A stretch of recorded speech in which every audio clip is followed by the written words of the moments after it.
Hello and welcome to another exciting lecture for behavioral neuroscience. In this lecture, it'll be the first half of learning and memory in which we will talk about memory. So let's first define what is memory. So memory, as it's defined in cognition, is a set of processes involved in retaining,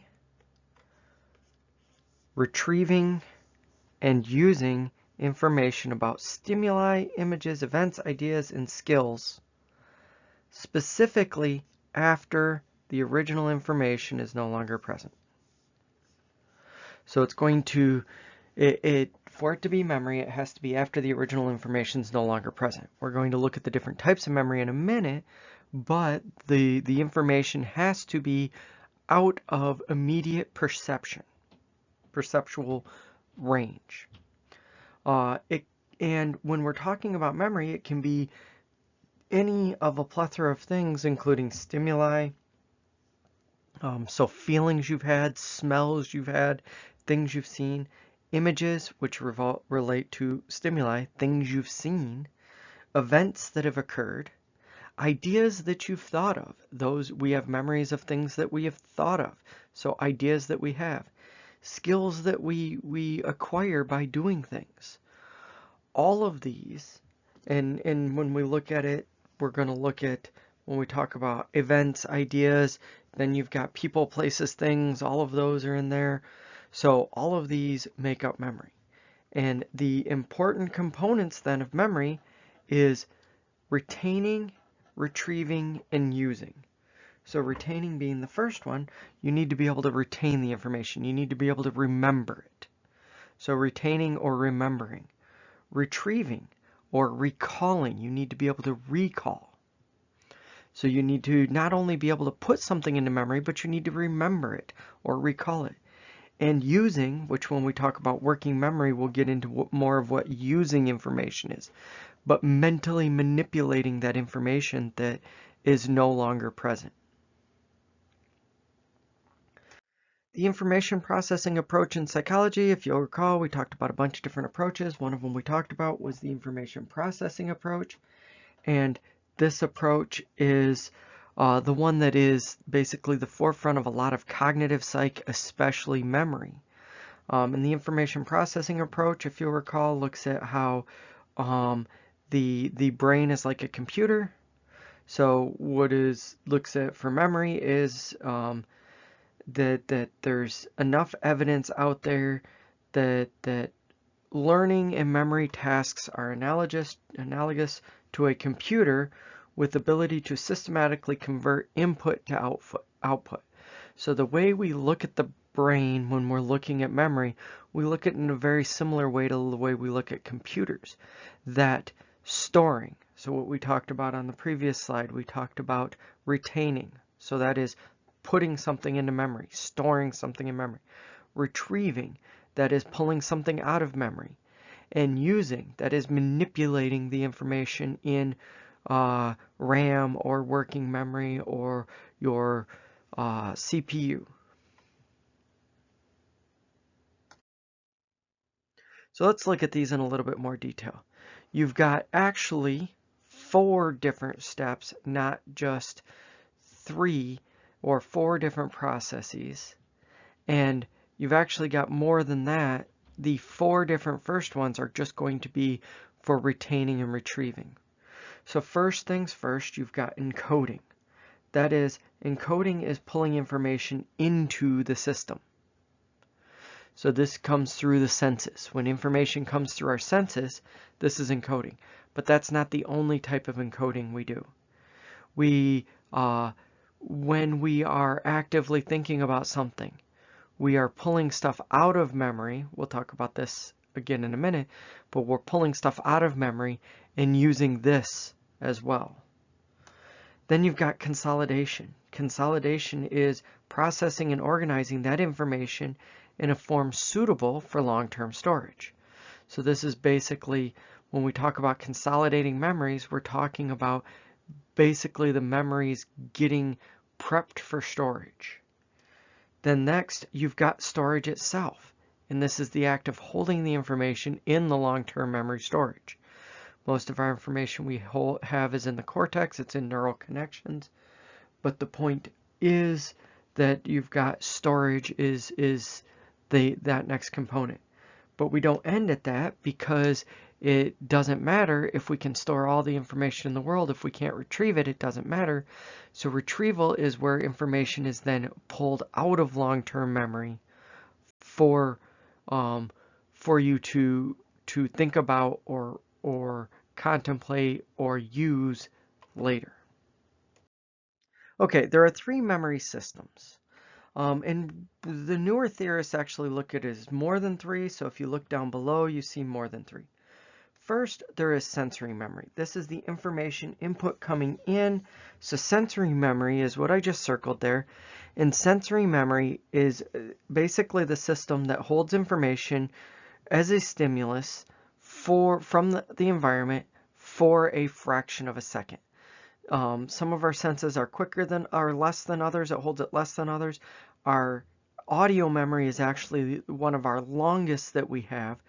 So if let's say you're listening to you're paying attention to something and somebody is talking, and somebody says something and you realize they said your name. Well, because of your sensory memory, you can go back for probably the last sentence they said and process that information.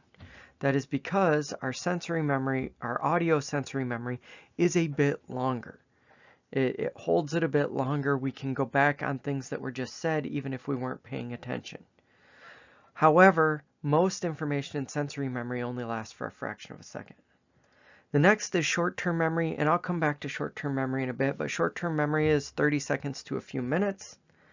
And then finally is long-term memory, and long-term memory is anywhere from a few minutes to the rest of your life. You can retain stuff in long-term memory forever. Well, as long as you're still alive. So we've got that short-term memory here and long-term memory down here. But if you notice, there's this whole set of stuff in between. And that is the affective system, the motor system, and working memory. It used to be believed that working memory and short-term memory were the same thing. But now they're starting to be viewed as separate. And the motor memory and affective memory, those aren't ones we're going to talk about, but those are other ones that are now believed to be these separate systems that kind of work with short-term and working memory to result in what occurs around us. But I will come back to that. Let's first talk about short-term memory. So short-term memory stores small amounts of information for a brief duration. 2 components there important: small amounts of information, and we actually know how much it generally stores, and for a brief duration, and we know about how long it occurs. So the amount of information, or what is in short-term memory, there's a few different things that are in short-term memory. These different things that are in short-term memory are things like, and sorry if it erased what was on here for you, the new information received from the senses. So new information received from the senses goes into short-term memory. Additionally, information that you recall from long-term memory goes into short-term memory. Both of these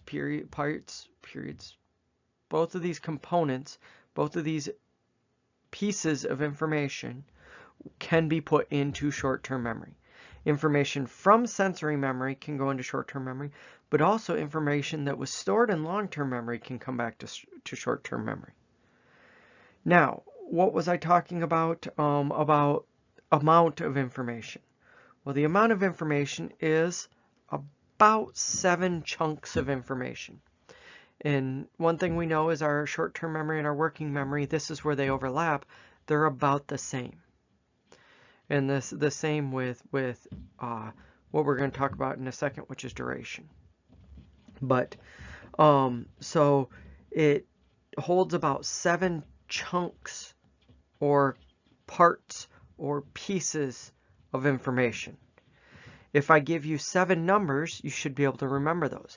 However, and this is the part where the chunks comes in, if you take and chunk it together, let's say I give you 7 numbers, but instead of your mind processing it as 7 independent numbers, your mind processes it as a 3-digit number and a 4-digit number. Let's say I give you 1, 2, 3, 6, 7, 8, 9. Now, I could break it up a little bit. Actually, I'm going to erase that because there's better numbers to give you. Let's say I give you 5, 4, 6, and 3, 7, 9, 1. Let's say I give you those 7 numbers. 5, 4, 6, 3, 7, 9, 1. Okay? I ask you to remember it. If I added in 2 more numbers, a 5 and a 4, you are going to be unlikely to remember this set of numbers. Why are you going to be unlikely to remember this set of numbers if I just told you to remember it? I covered it up, I erased it, and I told you to remember it. You would have difficulty remembering these numbers unless you used a technique of chunking. So if you tried to remember all these numbers individually, you would have difficulty. However, what if you chunk these into 546, 379, and 154? And then I tell you to remember these numbers, 546, 379, and 154. And then I erase them, and then I take them out of your sight. And I have you keep remembering it, and then I ask you what they were. You are likely to remember them, or much more likely to remember them. Why? Because this is now 3 chunks of information rather than 9 individual pieces. So because you are able to chunk this information together rather than have it in individual pieces, it's only taking up 3 of the 7 chunks. And as you practice, you're able to create bigger and bigger chunks. When you become an expert at something, and this is one of the things that separates people who are good at something from people who are not, people who have practiced, people who are professional at something, people who have jobs doing certain things. One of the things that separates them is the fact that they are able to create larger chunks. They are able to create chunks of information that contain more, so they are able to hold more in their short-term memory relating to the profession that they do.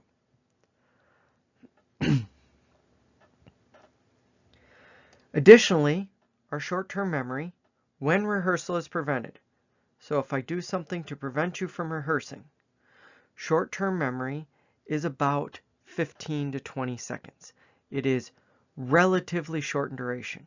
If I give you another task where you have to think about it, and then ask you to recall the original information. If 15 to 20 seconds has gone by, that information from before will no longer be in your short-term memory. It is possible you will have stored it in long-term memory, but it will be gone from short-term memory. And when we look at Clive at the end, we'll see how that affects things. Sorry if that last slide came out weird. I was having some problems with recording.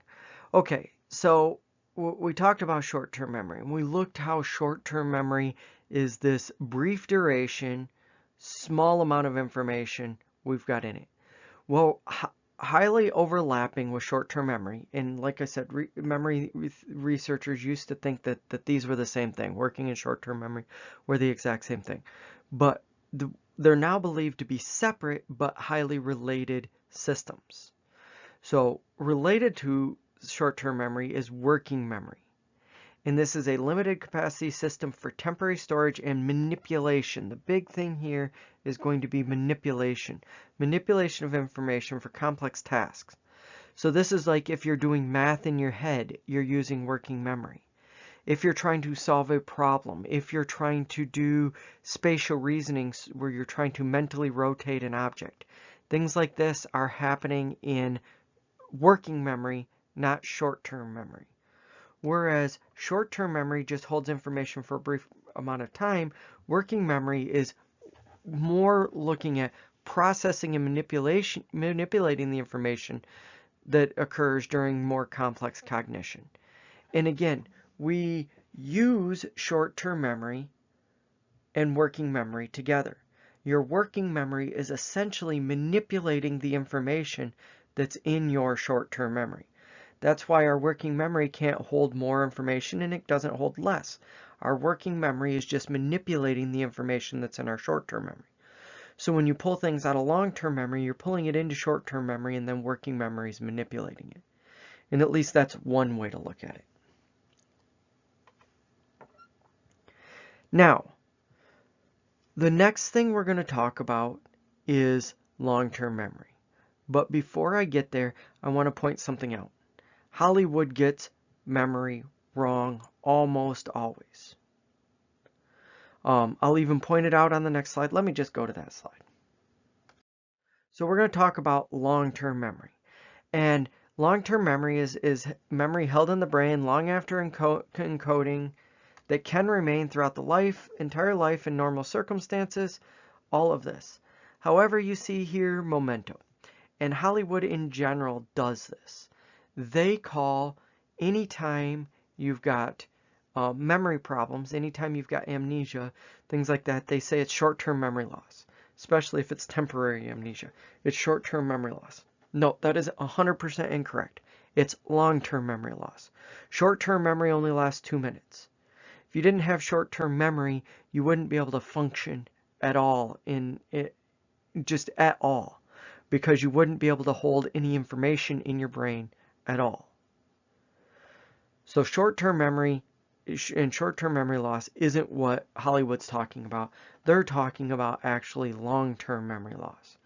And there's different types of long-term memory loss. We'll look at those: anterograde, retrograde, and we'll look at that and how memento relates to that. And we'll come back to the movie Memento.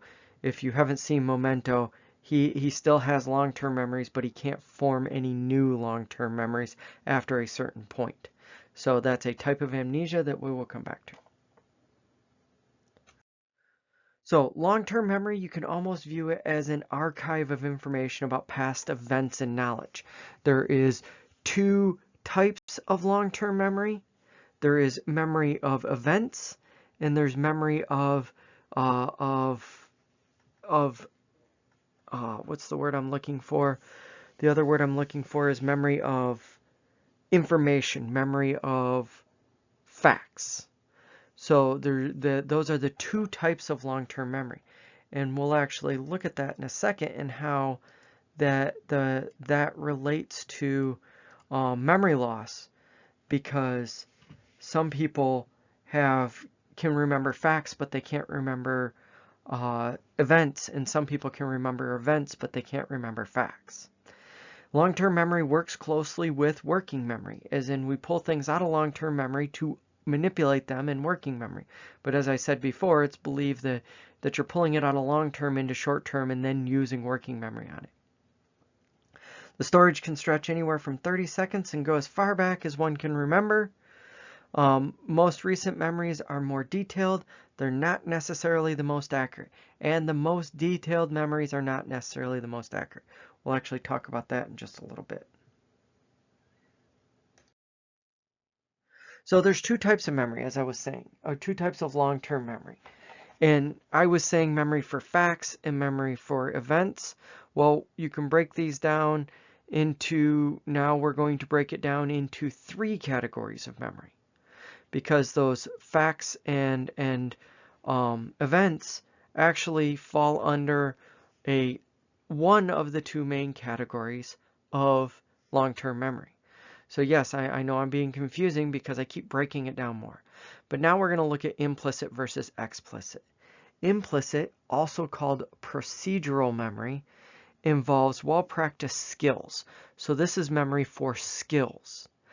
This type of memory works unintentionally, automatically, and without awareness. This is when you hear about muscle memory or skill memory. This is implicit memory.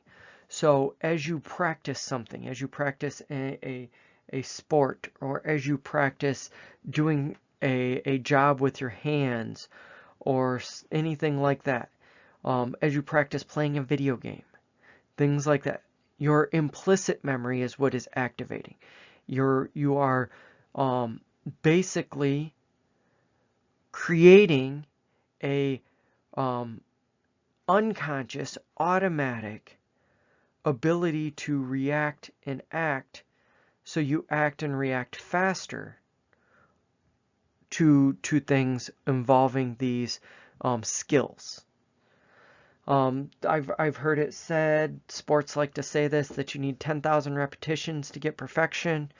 And basically that's the way it works, not directly 10,000 repetitions, but the way it works with implicit memory is the more you practice something, the more ingrained it becomes.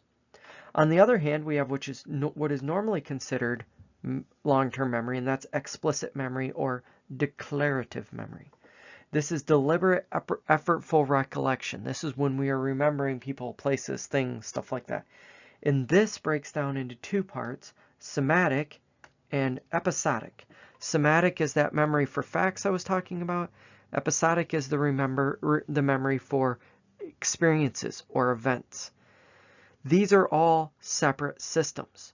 You can have complete damage to the explicit memory and the implicit still works. You can have complete damage to the implicit, but the explicit still works. Even down here within the explicit, you can have damage to the somatic, but the episodic still works. Or you can have damage to the episodic, but the somatic still works. We will look at that in just a little bit, or at the end when we watch one of the videos, when we're talking about Clive and the fact that he can learn new skills but can't remember life experiences, stuff like that. And if he can, and he remembers specific facts too. So, like I said, we'll come back to that. Next, let's talk about amnesia. So when we talk about amnesia, we're going to focus in here on anterograde, but there's really three types of amnesia. There's going to be two that we're going to talk about on this slide, and actually the most common type, which we're not talking about here, which is temporal amnesia.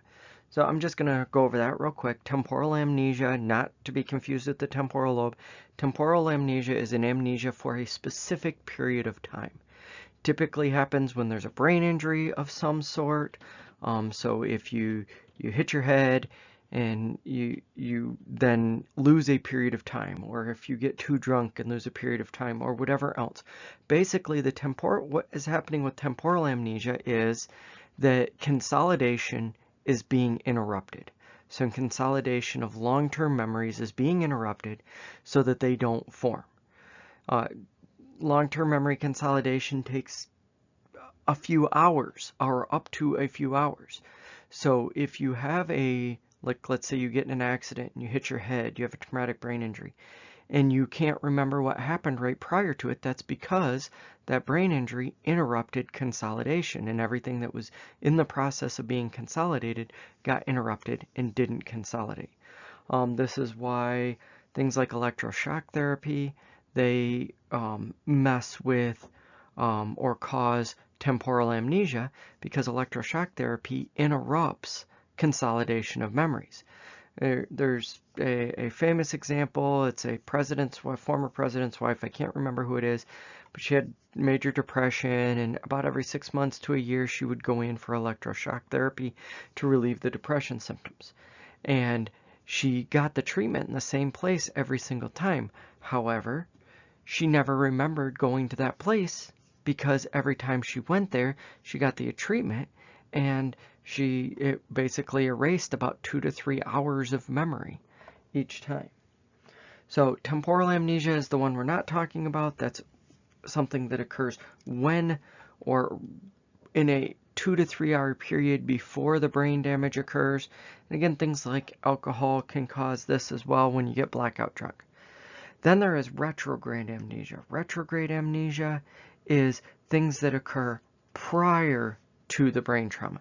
So when you get a traumatic brain injury, brain trauma, stroke, whatever it is, and you can't remember anything from before that, well, that is retrograde amnesia. This is typically, when you're talking about Hollywood, what is the type of amnesia you get in Hollywood movies, it would be retrograde amnesia. But there's also anterograde amnesia. Anterograde amnesia is where you cannot form new memories. And it is possible to have both of these, to have both retrograde and anterograde amnesia, but it's also possible to just get anterograde, not retrograde. So you still have memories from before the brain trauma, but no new memories are formed after. So in the movie Memento, that's basically what happened. He had memories from before the accident, but anything after that period of time, he was not forming new memories. One of the classic cases in psychology, HM has this as well. He had what I believe was a stroke, and he could not form new memories after that point in time. It was likely due to damage to the hippocampus, and he just cannot form new memories. However, he still had all his memories from before that stroke, so he did not have retrograde amnesia, he just had anterograde. In a minute, we're going to watch a video of Clive, and that's going to show how he has both of these. So just kind of a look at how this works, or what's going on here. You have consolidation is really the thing that's important here. So you have sensory memory.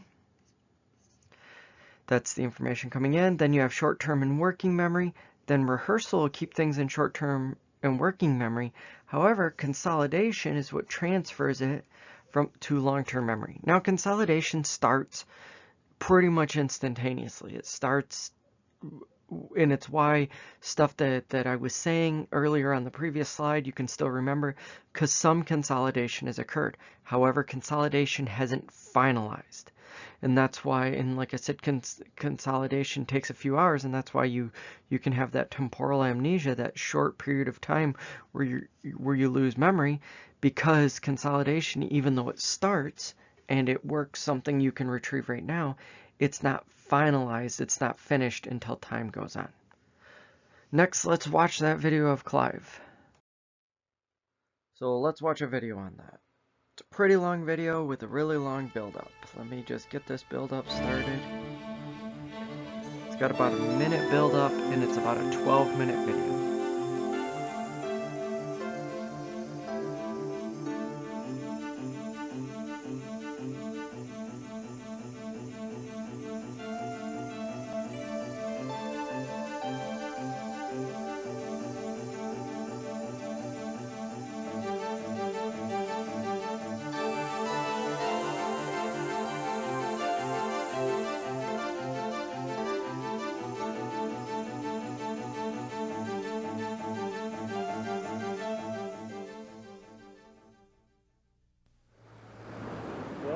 Do you know how we got here? No. You don't remember sitting down? No. I reckon we've been here about 10 minutes at least. Well, I've no knowledge of it. My eyes have started working now, and all I've seen the whole time I've been seeing anything at all is that. And do you feel absolutely normal? Not absolutely normal, no. Completely confused. Confused? Yes. If you've never eaten anything, never tasted anything, never touched anything, or smelled anything, what right have you to assume you're alive? But you are? Well, apparently, yes. But I'd like to know what the hell's been going on.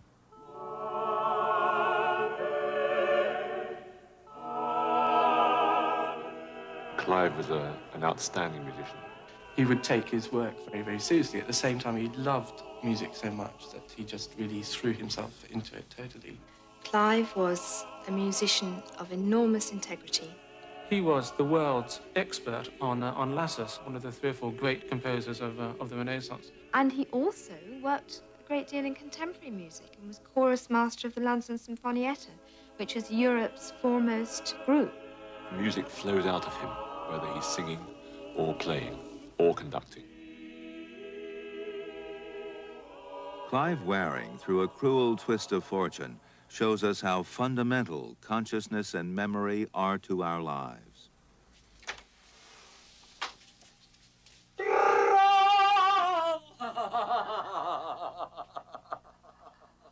Well. Isn't that a surprise?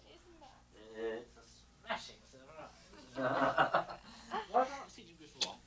I don't know. Have you not seen me before? No. This is the first time. Are you pleased to see me? Oh, bet I am. There's nobody else I care about in the world as a whole. Oh, darling. So how are you feeling this morning? I'm conscious for the first time. It's the first time I've seen anybody at all. Not been conscious before? No. I've been here before this I morning. haven't seen you before. No, you haven't? No.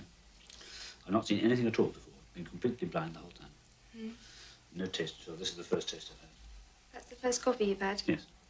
Cheers. Cheers. And how are you seeing things? Absolutely normally. The first time. Full colour? Yes. I've never seen anything the whole time I've been ill. No black and white, nothing. Do you remember me arriving? No. I don't remember any arrival at all. I don't remember writing any of that at all. Nothing to do with me consciously. It's been unconscious writing. What are you doing here? Well, I don't know, presumably playing patience, but I mean, that's the first time I've seen any cards. Is it? Yes. Do you remember starting the game? No. It all started with a headache. Clive came home one day and said he had a very bad headache. The headache didn't lift, it didn't respond to analgesics. By the fourth day, he developed quite a high fever. And on the evening of the fourth day, for a little while, he forgot his daughter's name. By the fifth day, he was very delirious. Well, Clive suffered from viral encephalitis, which has led to the damage of the left and the right temporal lobes, plus a good portion of the left frontal lobe. Now, the temporal lobes contain a structure called the hippocampus, which we know is implicated in memory function, and in Clive it has almost certainly been completely destroyed in both sides of his brain. It's this that is primarily responsible for his severe memory impairment. In addition, the damage to his frontal lobes also causes a number of additional memory problems, which are manifest mostly in terms of him repeating himself a lot and generally showing highly emotional behaviour. Clive's world now consists of a moment with no past to anchor it and no future to look ahead to. It is a blinkered moment. He sees what is right in front of him, but as soon as that information hits the brain, it fades. Nothing makes an impression, nothing registers. Everything goes in perfectly well because he has all his faculties, his intellect is virtually intact, and he perceives his world as you or I do. But as soon as he's perceived it and looked away, it's gone for him. So it's a moment-to-moment consciousness, as it were, a time vacuum. And everything before that moment is completely void. And he feels as if he's awakening afresh the whole time. Lovely hand you got. Beautiful, marvellous tickets. You're in a very good mood today. Fantastic. I'm awake for the first time. You're the first person I've seen. It's very nice to meet you. How has it been? It's been about 2.5 years now, Mr. Graham. Imagine one night, 2.5 years Not now. for one moment. That's what it's been like. Never seen anything until now. Not even anything before this game. I've given the impression of being consciously awake. Not true. He always thinks he's been awake for about 2 minutes. And that's why he looks at his watch all the time to record it, to record the fact, I've woken up, this is an important event, therefore I will write it down in my diary. So he writes, 11:54 a.m. I am now completely awake for the first time. And he underlines first time. Patience begins, because he's always playing patience. And the whole diary, every page, is a succession of entries saying almost the same thing, of first awakeness. And when he goes back and looks at his own entries, he doesn't acknowledge that they are genuine. He says, he knows it's his handwriting, but as far as he's concerned, he was unconscious when he wrote them. So he quite often, he'll score out what he's written before. And so his life is an ever-repeating moment of first awakening. The strongest thing in his life, I believe, and his diaries bear that out, is his love for me. And that's absolutely raw. And each time I walk into that room, it is as if it's the first time he's seen me for years. Good heavens above! Well, darling. Hello. You surprised to see me? Well, the first time I've seen anybody at all. The first person I've seen. You have not seen me before this morning? No, I haven't. I have been here. So how are you feeling this morning? I'm conscious for the first time. It's the first time I've seen anybody at all. Not been conscious before? No. I've been here before this I morning. haven't seen you before. No, you haven't. No. I've not seen anything at all before. Been completely blind the whole time.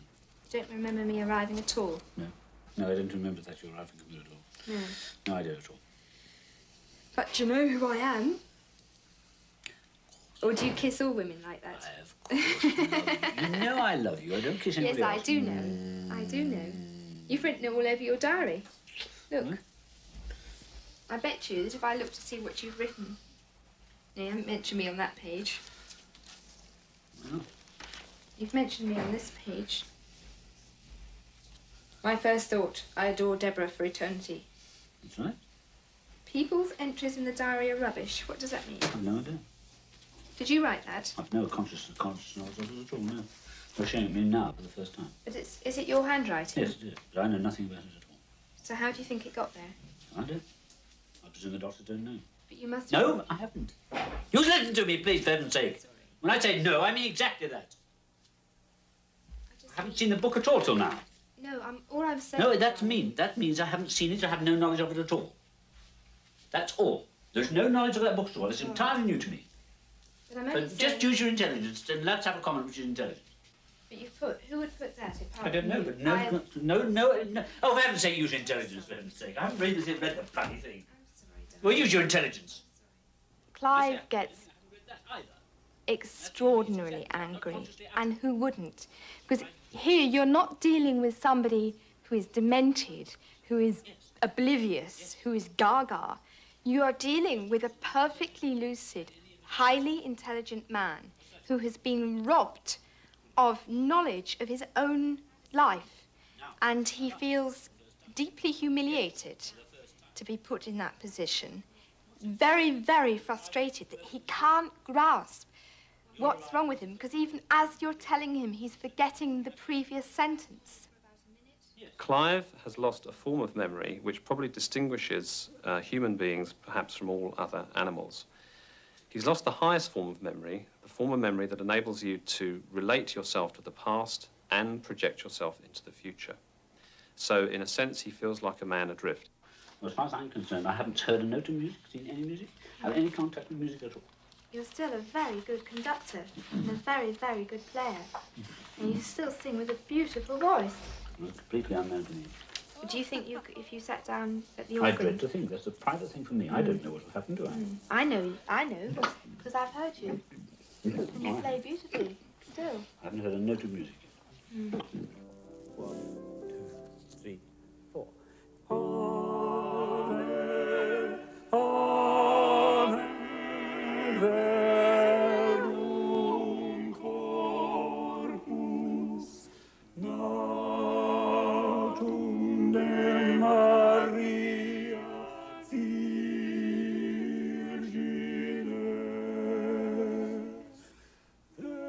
You know, the saying, you never forget how to ride a bicycle. Well, to Clive, singing, playing, sight reading, score reading music is as automatic as riding a bicycle or eating a meal or getting dressed. It's an ingrained skill. It's something you never forget.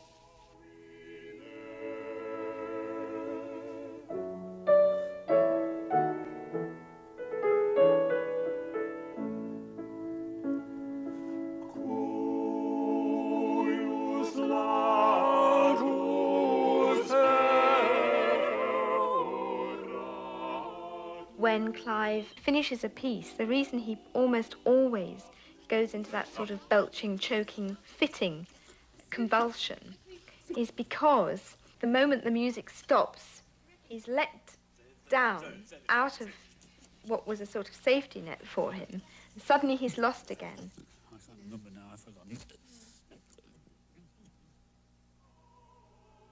Whatever the damage, however devastating the damage, his being, his center, his soul, is absolutely functioning as it ever did.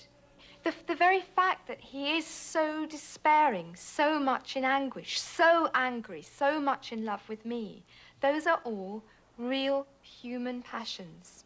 And he's showing them almost to the exclusion of everything else. All he shows us is raw human passion, straight from the heart of the mind.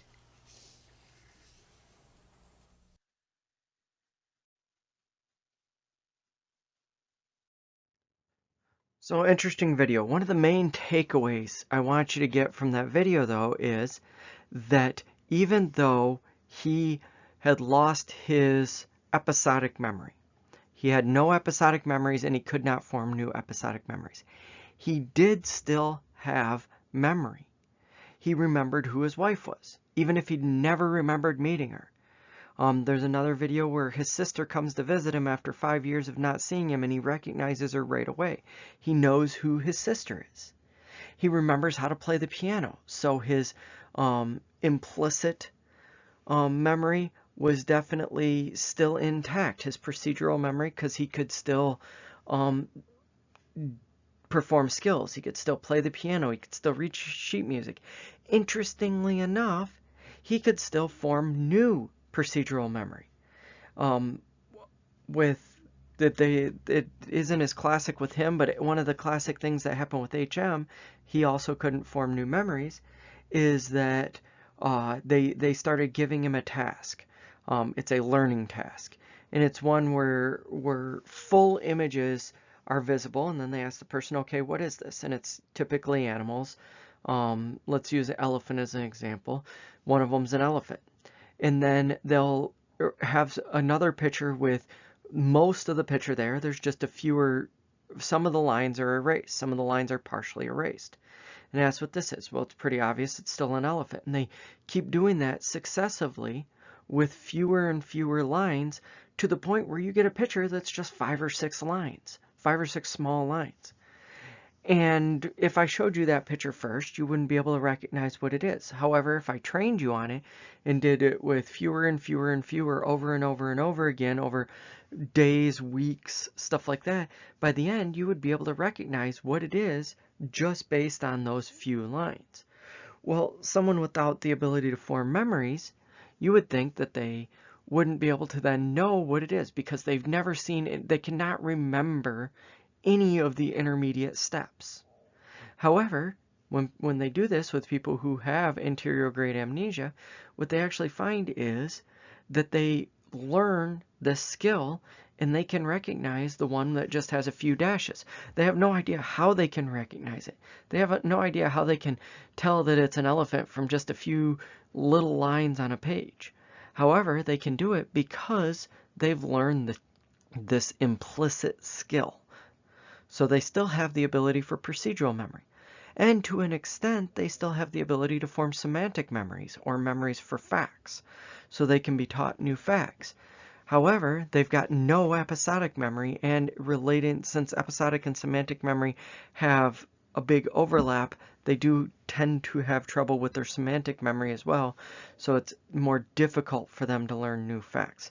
It's why even if there's a caregiver that's a constant caregiver every day, it takes them a long time to start to recognize that that's a person that they know, even if, again, they've never consciously met anyone, consciously remember meeting anyone. With Clive, he's never consciously met his wife before, but he recognizes her on sight, that type of thing.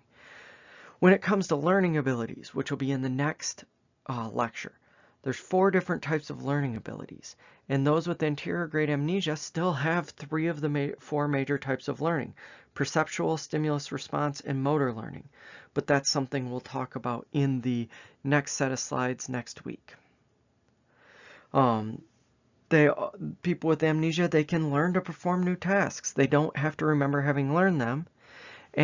But big thing is they're unable to form declarative memories, with the exception of they can do some semantic memories, but they definitely cannot do episodic memories.